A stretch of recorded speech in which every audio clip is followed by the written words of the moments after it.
दोस्तों एक बड़ी इंटरेस्टिंग बीमारी के बारे में बात करते हैं। इसको बोलते हैं adult ADHD, attention deficit hyperkinetic disorder.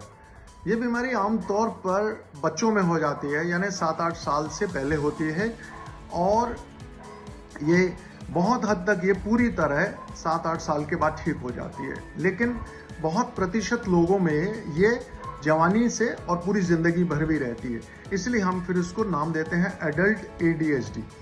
लोग इसे कहते हैं कि ये बिगड़ैल आदमी है या बिगड़ैल बच्चा है या फिर ये जानबूझ के करता है, इसके व्यवहार में कुछ डिफेक्ट है, वो समझ नहीं पाते हैं। दरअसल ये एक न्यूरो डेवलपमेंटल डिसऑर्डर है जो किसी न्यूरोकेमिकल के घट बढ़ से होता है और ये बीमारी बहुत ही परेशान करने वाली होती है।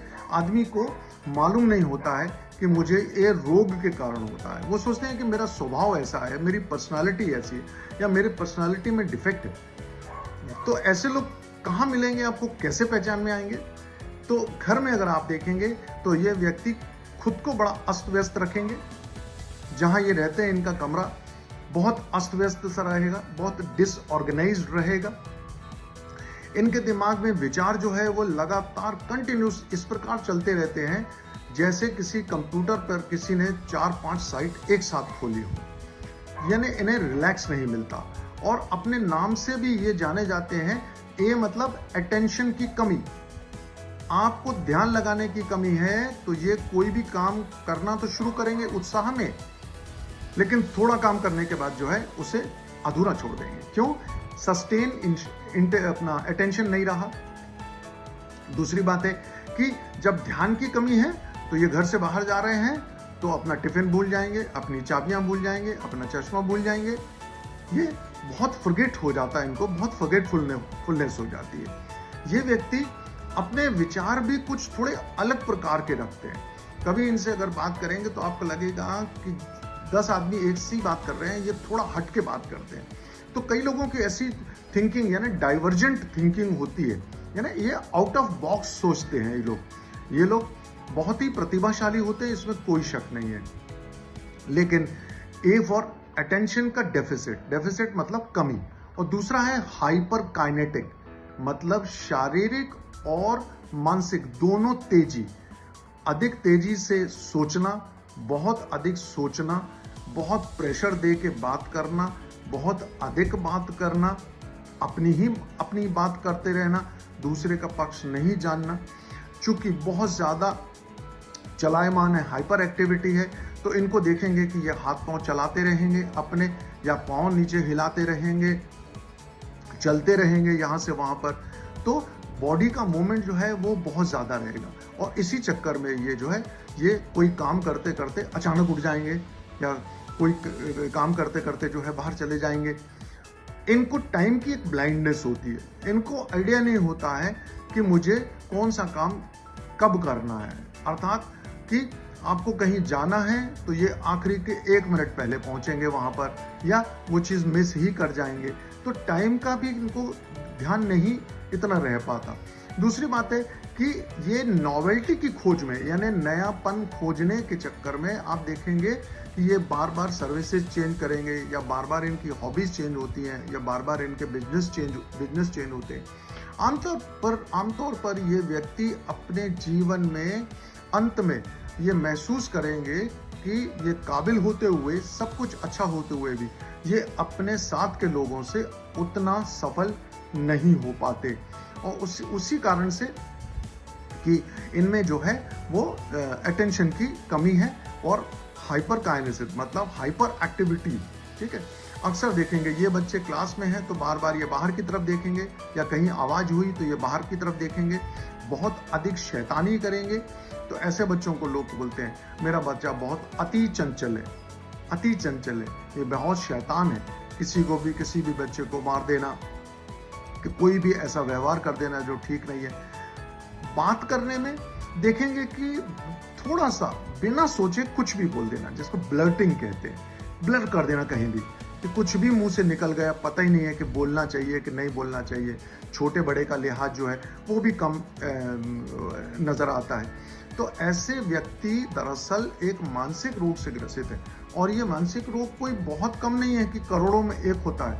अगर आप देखेंगे तो ये बहुत ज़्यादा मात्रा में है, लेकिन इसकी अवेयरनेस लगभग 0% है।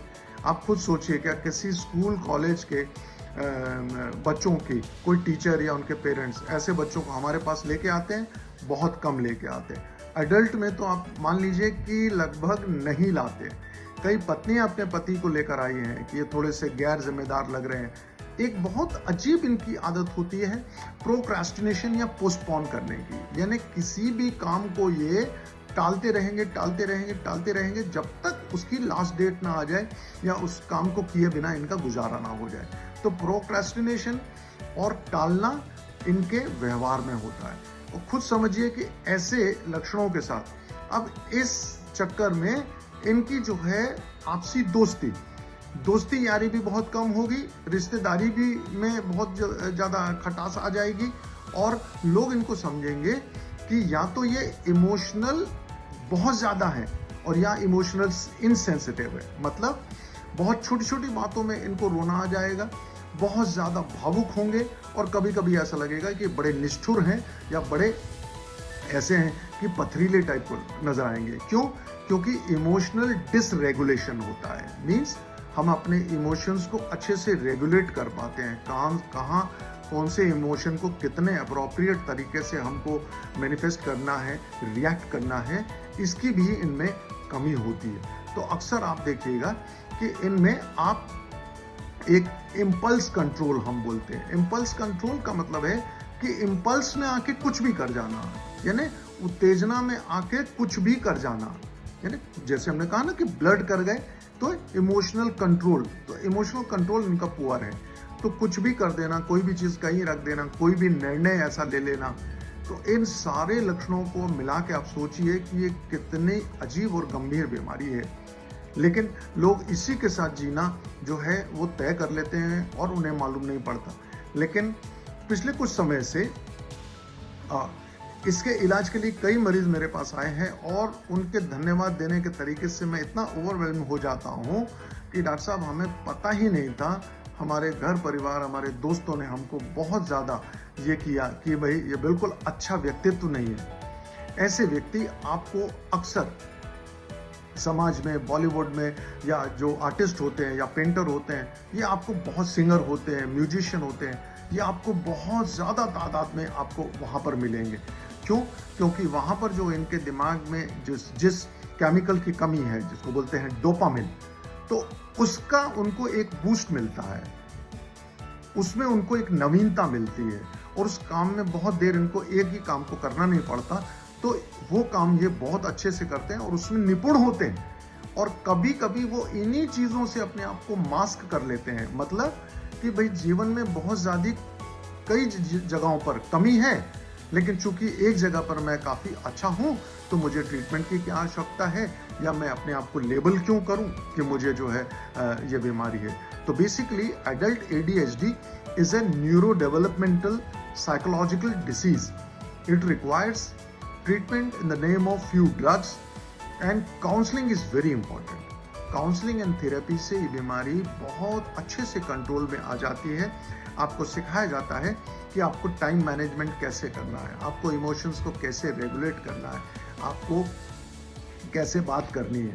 आप अक्सर देखेंगे ये व्यक्ति जो है बहुत पुअर लिसनर होते हैं। क्यों?